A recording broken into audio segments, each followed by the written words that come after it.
Hi hello నమస్తే welcome back to TC news media. నేను మీ suggest. ఈ వీడియో నా గత వీడియోల కన్నా కొంచెం డిఫరెంట్గా ఉంటుంది, అడ్జస్ట్ చేసుకోండి. ఎందుకంటే ఇది మామూలు వీడియో కాదు, ఇది ఒక మహా నటుడి గురించి చెప్తున్న వీడియో.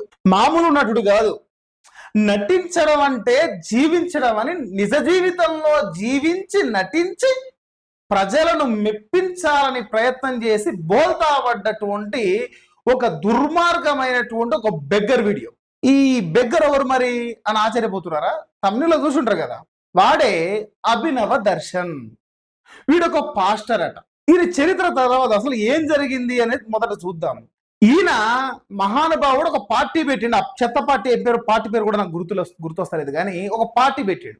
పెట్టి ఏం చేసిండంటే అల్లూరు సీతారామరాజు జిల్లా నుండి ఒక పాదయాత్ర మొదలు పెట్టిండి. ఒక మరి జగన్ అనుకుంటుండో ఇంకా రేవంత్ రెడ్డి అనుకుంటుండో ఇంకేమనుకుంటే ఒక పాదయాత్ర మొదలుపెట్టి ఆ ఏజెన్సీలలో ఆ గిరిజన ప్రాంతాల్లో తిరుగుకుంటా పేడ్ ఆర్టిస్టులను పెట్టుకొని పైసలు ఇచ్చి ఆ దండలు వేయించుకోవడం, పైసలు ఇచ్చి మీద పూలు చల్లుకోవడం. ఈ దేవుడు అనుకుంటుండా, వీడే మహానుభావుడు అనుకుంటుండా, ఈ నాయకుడు అనుకుంటుండా, ఈ దుర్మార్గుడు, నాకైతే అర్థం కాలే. కానీ వీడు చేసిన ఒక పని ఈరోజు క్రైస్తవ సమాజాన్ని తలదించుకునేలా చేసిండు. అసలు వీడు పాస్టర్ ఎట్టయినా నాకు తెలియట్లేదు. ఈయన ఎట్ట ఫాలో అవుతుర్రు? ఇలాంటి ఎదవలు చాలా మంది పాస్టర్లు. నేను ఆ తర్వాత సిరీస్ చేస్తా దాని మీద. వీడు ఏం చేసిండంటే పాదయాత్ర చేసుకుంటాడు, చేసుకోవాలి. సరే పార్టీ పెట్టినావు, భరోసా పార్టీ అనుకుంటా, పార్టీ పెట్టిండు. సరే పాదయాత్ర చేసుకుంటున్నావా, పోటీ చేస్తావా, నీ కర్మ. ఇది ప్రజాస్వామ్యంలో నీ హక్కు ఉంది, ఈ డెమోక్రటిక్ లో పార్టీ పెట్టే హక్కు ఉంది, ఎన్నికల్లో పోటీ చేసే హక్కు ఉంది, చేసుకో. అయితే వీడు నవ్వుడు పట్టించుకోవట్లా. ఈ నవ్వుడు పట్టించుకోకపోయేసరికి వీడు ఒక మాస్టర్ ప్లాన్ వేసిండు. ఎలాంటి ప్లాన్ అంటే అది వీడి మీదనే వీడు హత్యాయత్నం చేయించుకోండు.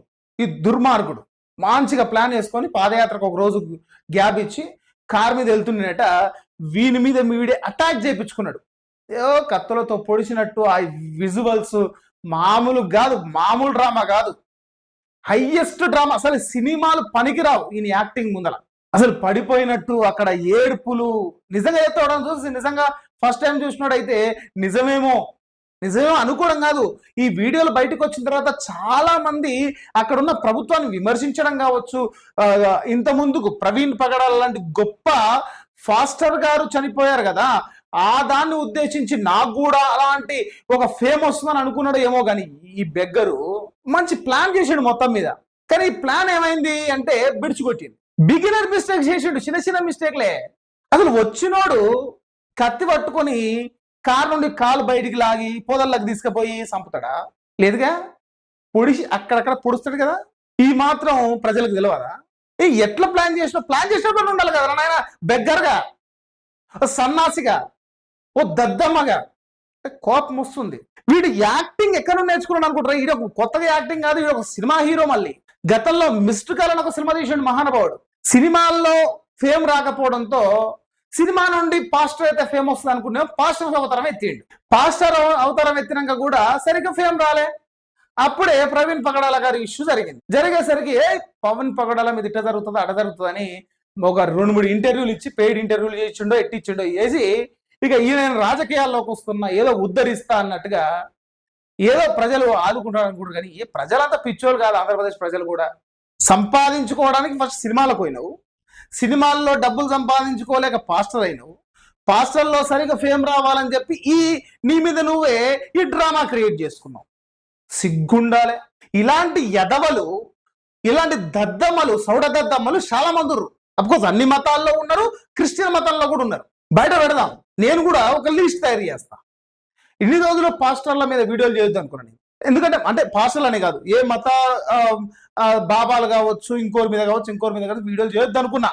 కానీ ఇలాంటివి జరుగుతాయి కాబట్టి ముందే మనం అలర్ట్ చేయాలి. కొంతమందిని గుడ్డి భక్తులు ఉంటారు. ఇదంతా జరిగిన తర్వాత కూడా గుడ్డి భక్తులు ఉంటారు కొంతమంది. అన్ని మతాల్లో ఉన్నారు కదా. ఈ గుడ్డి భక్తులు వాడు ఊ అంటే ఊనే, ఆ అంటే ఆనే, అసలు కాదు, వివరణ ఉండదు. తార్కికంగా ఆలోచించేంత బ్రెయిన్ ఎక్కడిది మనకు? ఇప్పటికైనా తెచ్చుకోండి, బుద్ధి తెచ్చుకోండి. ఇలాంటి పాస్టర్లని, ఇలాంటి బాబాలని, ఇలాంటి వాళ్ళని నమ్మడం ఆపేయండి. ఇలాంటి సౌదడి దద్దమ్మలను నమ్మి మీ జీవితాలు ఎందుకు ఖరాబ్ చేసుకుంటారు? మీరు కష్టపడే డబ్బులు వానికి ఎందుకు ఇస్తారు? అర్థం చేసుకోవాలి. ఎందుకు గుడ్డిగా వెళ్ళడం? ఇలాంటి ఎదవల వల్ల ఆ క్రిస్టియానిటీకి మొత్తం పేరు బ్యాడ్ నేమ్ వచ్చేస్తుంది ఒక వ్యక్తి వల్ల. కాకపోతే ఈ జనరేషన్ లో ఏమైపోయారంటే ఇలాంటి వ్యక్తులు ఎక్కువైపోయారు. ఏ మతము ఇతరులను కించపరచాలని, ఇతరులను ఇబ్బంది పెట్టమని ఏ మతం చెప్పదు.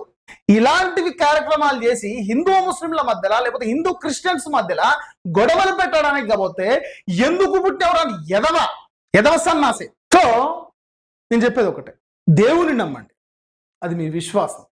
అది రాముని నమ్ముతారా, కృష్ణుని నమ్ముతారా అనేది, లేకపోతే జీసస్ నమ్ముతారా, అల్లాను, అది మీ విశ్వాసం. అది మీ విశ్వాసం మీ దగ్గరే ఉంచుకోండి, అంతేగాని పక్కోని మీద రుద్దకండి.